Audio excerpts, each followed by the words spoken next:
Las protestas de los agricultores continúan este miércoles por noveno día consecutivo, con especial incidencia en Cataluña, Extremadura y Sevilla, en una de las jornadas con mayor número de convocatorias a manifestarse en toda España, que sin embargo ha tenido muy poco éxito en Mercamadrid.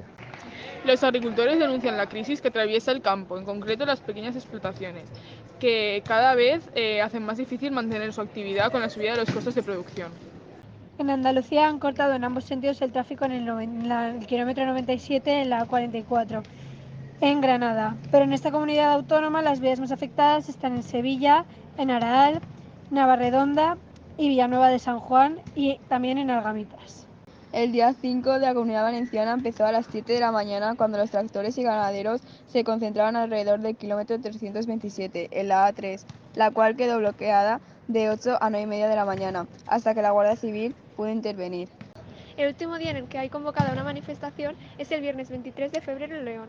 El miércoles 21 hay convocada una tractorada en frente al Ministerio de Agricultura en Madrid para terminar la protesta por los derechos del trabajador en la agricultura.